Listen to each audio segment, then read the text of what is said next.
नमस्कार। देवभूमि दिन भर देख रहे हैं आप और मैं हूं आपके साथ आशीष प्रमोद गोस्वामी। मुख्यमंत्री पुष्कर सिंह धामी ने मसूरी पेट्रोल पंप के पास लगभग 32 करोड़ की लागत से बन रहे 212 वाहनों के लिए पार्किंग का लोकार्पण किया।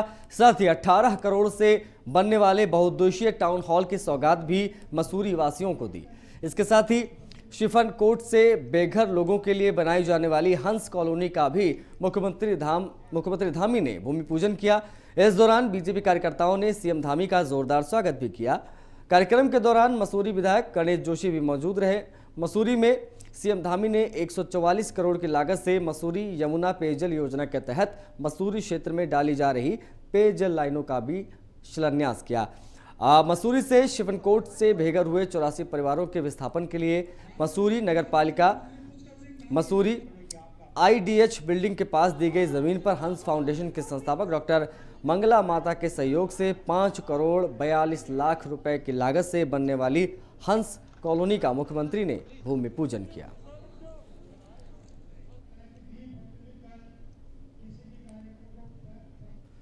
सीएम धामी ने टिहरी जिले में जनसंवाद कार्यक्रम में हिस्सा लिया। बैराड़ी नगरपालिका सभागार में सीएम धामी ने कहा कि आने वाला दशक उत्तराखंड का होगा, इसके लिए जनसंवाद जरूरी है, इसीलिए यह कार्यक्रम किया जा रहा है। आपसे सुझाव भी लिया जा रहा है। मैं देश का जवान हूँ या किसान हूँ या नौजवान हूँ, कभी भी कांग्रेस ने किसी की चिंता नहीं करी। कभी हमने इस देश के अंदर 55 वर्षों तक कांग्रेस पार्टी का शासन रहा है और कभी किसान को आगे बढ़ाने के लिए काम नहीं किया। माननीय प्रधानमंत्री के नेतृत्व में किसानों की आय दुगनी हो, उसके लिए बहुत सारी योजनाएं चलाई हैं। किसान सोल हेल्थ कार्ड हो, किसानों की आय दुगनी हो, उस पर लगातार काम हो रहा है। और माननीय प्रधानमंत्री मेरे साथी जानते हैं, आप जवानों की बात जवानों का मामला हो, चाहे उनकी आज -डिग्री तापमान में काम करने वाले इस कार्यक्रम के नाम से आज लग रहा है जनसंवाद आपके सुझाव हमारा संकल्प।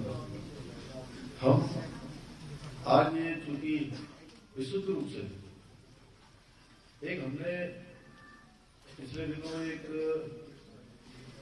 कार्यक्रम चलाया है प्रदेश के अंदर कि माननीय प्रधानमंत्री जी की अपेक्षा अनुसार जब माननीय प्रधानमंत्री जी केदारनाथ में आए थे, उन्होंने वहां पर लगभग 400 करोड़ की योजनाओं का लोकार्पण और शिलान्यास किया था। उस कार्यक्रम में उन्होंने एक बात हम सब उत्तराखंड वासियों के लिए कही थी कि जो आने वाला दशक है 21वीं सदी का ये तीसरा दशक उत्तराखंड का दशक होगा। बीजेपी के सबसे युवा सांसद और युवा मोर्चे के राष्ट्रीय अध्यक्ष तेजस्वी सूर्या 2 दिवसीय उत्तराखंड दौरे पर देहरादून पहुंचे। तेजस्वी ने जॉलीग्रांट एयरपोर्ट से देहरादून के लिए रोड शो निकाला। तेजस्वी सूर्या के रोड शो में बड़ी संख्या में कार्यकर्ता शामिल हुए। देहरादून में कई स्थानों पर तेजस्वी सूर्या का जोरदार स्वागत भी हुआ। रोड शो में युवाओं का हुजूम उमड़ पड़ा। हाथों में झंडे लिए कार्यकर्ता तेजस्वी सूर्या के रोड शो में काफी उत्साहित नजर आए। उत्तराखंड दौरे पर पहुंचे बीजेपी युवा मोर्चा के राष्ट्रीय अध्यक्ष तेजस्वी सूर्या युवा कार्यकर्ताओं को चुनावी जीत का मंत्र भी देंगे। भारतीय जनता पार्टी के युवा मोर्चा के राष्ट्रीय अध्यक्ष बनने के बाद तेजस्वी सूर्या का ये पहला उत्तराखंड दौरा है। तेजस्वी सूर्या जी का ये प्रथम प्रवास उत्तराखंड की धरती पे है। सर्वप्रथम पहले हम उनका स्वागत करते हैं, अभिनंदन करते हैं। लेकिन जहां आप पूरे देश में देखें, तेजस्वी जी को लेके युवाओं में एक अपने तरह का क्रेज है। पूरे देश के युवा उन्हें बहुत चाहते हैं और उनसे बहुत सारी प्रेरणा लेते हैं।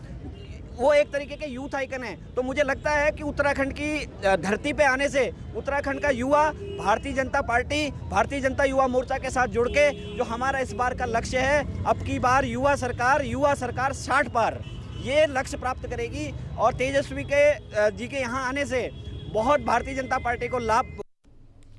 हल्द्वानी में शिक्षा मंत्री अरविंद पांडे ने प्रेस कॉन्फ्रेंस कर बड़ा ऐलान किया है। उन्होंने कहा कि विद्यालय नियामक प्राधिकरण का गठन किया जा रहा है जो स्कूलों से जुड़ी गतिविधियों पर नजर रखेगा और प्राइवेट स्कूलों को रेगुलेट भी करेगा। उन्होंने कहा कि इससे पठन पाठन, ड्रेस, फीस और अध्यापकों के वेतन समेत कई चीजों का समाधान होगा। उन्होंने आगे कहा कि किसी भी छात्र से कोई भी विद्यालय मन मुताबिक फीस नहीं ले सकेगा। बता दें कि विधानसभा चुनाव नजदीक है, ऐसे में सरकार विद्यालय नियामक प्राधिकरण का गठन कर अभिभावकों को अपने पक्ष में लाने का काम कर रही है। अभिभावकों की मांग रही है कि प्राइवेट स्कूल हमारा शोषण करते हैं।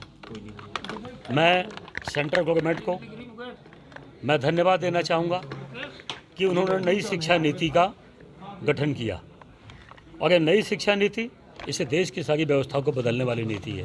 उसी के तहत विद्यालय नियामक प्राधिकरण की व्यवस्था नई शिक्षा नीति में प्राविधान किया गया। हम उस पार्ट को उत्तराखंड में लागू करने जा रहे हैं। जिस प्राधिकरण विद्यालय नियामक प्राधिकरण में चाहे फीस की समस्या हो, चाहे यूनिफॉर्म की हो, चाहे पाठ्यक्रम की हो, पाठ्य पुस्तकों को लेके हो, चाहे अध्यापकों की फीस का हो, उनके वेतन का हो, प्रत्येक चीज़ का उसमें समाधान उसमें किया गया है। और यह हमारे जो डीजी एजुकेशन है, महानिदेशक, उनके अंडर में इसको संचालित। देहरादून में आप प्रवक्ता नवीन पिरशाली ने बड़ा बयान दिया। उन्होंने कहा है कि भ्रष्टाचार के मुद्दों पर उनकी पार्टी हमेशा मुखर रही है। अवैध खनन को वन मंत्री हरक सिंह रावत ने भी माना है। ये बात कही है नवीन पिरशाली ने। उन्होंने कहा कि 2 अखबारों की खबर का उन्होंने हवाला दिया। उन्होंने कहा कि चुनाव में जाने से पहले छवि सुधारने की कवायद हो रही है। हरक सिंह ने जांच के आदेश दे दिए हैं। अवैध खनन में मुख्यमंत्री संलिप्त है, ये बड़ा बयान उन्होंने दिया है। प्रदेश की सरकार को माफिया सरकार की संज्ञा उन्होंने दी। उन्होंने कहा कि 2 नदियों में अवैध खनन की पुष्टि हरक सिंह ने ही कर दी।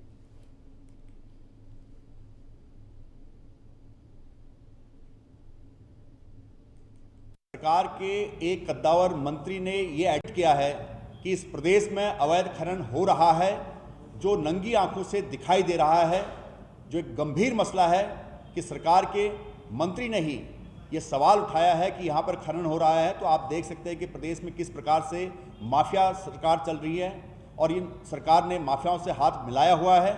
इस प्रदेश को करोड़ों रुपए की राजस्व हानि हो रही है, जिसके चलते हमारा प्रदेश पूरी तरह से पीछे जा रहा है।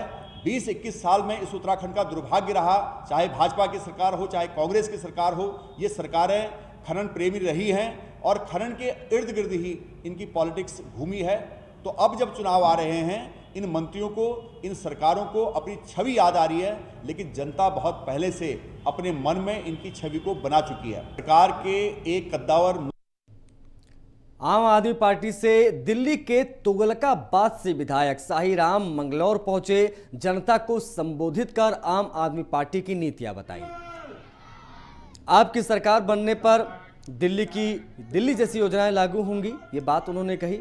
उन्होंने कहा कि इच्छा शक्ति, अच्छी नीयत और अच्छी नीति से ही विकास होगा। हमने फरिश्ता योजना की शुरुआत की है। सरकार ने अब door to door ration delivery योजना भी शुरू की है।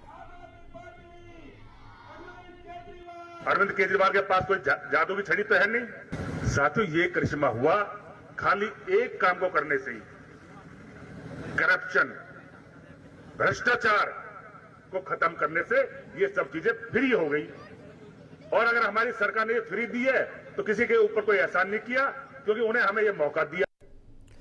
तो विधानसभा चुनाव से पहले कांग्रेस को पूर्व मुख्यमंत्री हरीश रावत को सीएम के तौर पर प्रोजेक्ट करने से अंदरूनी कलह उभर कर सामने आने का डर है। ऐसे में उत्तराखंड में चुनाव से पहले हरीश रावत का दर्द एक बार फिर से बाहर आया है। हरीश रावत ने सोशल मीडिया पर लिखा है कि उनकी पार्टी में नेतृत्व को लेकर असमंजस की स्थिति है। सत्ता की शक्ति उन्हें बदनाम करने की कोशिश में लगी है। अपने और पराये दोनों ही उन्हें चुनाव से बेदखल करने की कोशिश कर रहे हैं। रिपोर्ट देखिए। उत्तराखंड में विधानसभा चुनाव नजदीक है। कांग्रेस में चुनाव से पहले सीएम फेस को लेकर सियासत होती रहती है। उत्तराखंड में बगैर सीएम फेस के उतरने के पीछे कांग्रेस की सोची समझी रणनीति है। पार्टी को पूर्व मुख्यमंत्री हरीश रावत को सीएम के तौर पर प्रोजेक्ट करने से अंदरूनी कलह उभर कर सामने आने का डर है। ऐसे में उत्तराखंड में चुनाव से पहले हरीश रावत का दर्द एक बार फिर बाहर आया। इस बार उनका दर्द राज्य में चुनाव को लेकर हुए एक सर्वे के परिणामों के कारण जाहिर हुआ। दरअसल हरीश रावत को मुख्यमंत्री के तौर पर सबसे बेहतर चेहरा सर्वे में बताया गया, जिसके बाद हरीश रावत ने बीजेपी के बहाने अपनी ही पार्टी के नेताओं पर निशाने पर लेने में गुरेज नहीं की। हरीश रावत ने सोशल मीडिया में लिखा कि उनकी पार्टी में नेतृत्व को लेकर असमंजस की स्थिति बनी हुई है। सत्ता की शक्ति उन्हें बदनाम करने की कोशिश में लगी है और अपने और पराये दोनों ही उन्हें चुनाव में बेदखल करने की कोशिशों में जुटे हैं। इस दौरान उन्होंने अपने बेटे और बेटी का भी जिक्र किया और उनके प्रति अपनी जिम्मेदारी को कहते हुए मुख्यमंत्री रहते उनके लिए राजनीतिक तौर से कोई निर्णय नहीं लेने पर दुख भी व्यक्त किया है। दोनों पक्षों में अगर मिला के देखें तो हरीश रावत जी ही वरिष्ठ नेता हैं। उनका राजनीति में बहुत लंबा अनुभव है। अगर कोई बात उन्होंने कही है तो निश्चित रूप से वो बात उनकी विचारणीय बात है। और अब किस संदर्भ में उन्होंने ये बात कही है, क्यों कही है, क्योंकि वो तो ज़्यादा तो वही बता सकते हैं। लेकिन निश्चित रूप से उनकी वरिष्ठता, उनके अनुभव और पार्टी के प्रति उनका समर्पण, अगर हम इन सब चीज़ों को देखते हैं तो निश्चित रूप से हरीश रावत जी इस प्रदेश के सर्वमान्य नेता हैं। वहीं हरीश रावत की पोस्ट पर बीजेपी ने तंज कसा है। बीजेपी प्रवक्ता विनय गोयल का कहना है कि हरीश रावत मुख्यमंत्री की कुर्सी के लिए तड़प रहे हैं, लेकिन उत्तराखंड की जनता अब उन्हें मौका देने वाली नहीं है। वहीं आप नेताओं का कहना है कि कांग्रेस की अंदरूनी कलह अब खुलकर सामने आ गई है। देखिए, हरीश रावत जी की कहानी उनकी पोस्ट स्वयं कह रही है। जिस प्रकार से वो पहले दिन से जल बिन मछली की तरह से तड़प रहे हैं मुख्यमंत्री की कुर्सी के बिना, और लगातार वो इस प्रयास में लगे हुए थे कि किसी प्रकार से उनका नाम मुख्यमंत्री के दावेदार के रूप में घोषित हो जाए, लेकिन उनकी पार्टी के उनसे ज़्यादा लोग इस प्रयास में लगे हुए थे कि उनका नाम घोषित ना हो। और इस बीच उन्होंने एक चाल भी चली कि कहा कि मैं तो किसी दलित को मुख्यमंत्री देखना चाहता हूं। सार्वजनिक रूप से कहते हैं कि मैं दलित को बेटे को मुख्यमंत्री देखना चाहता हूं, लेकिन जब भगवान केदारनाथ जी के दर्शन करने के लिए जाते हैं तो अपने मुख्यमंत्री होने के लिए आशीर्वाद मांगते हैं। कहीं ना कहीं अब ऐसा लगता है कि कांग्रेसी नेताओं को भी ये समझ में आने लगा है कि जो उनकी जो कलह है वो उनको ले डूबेगी।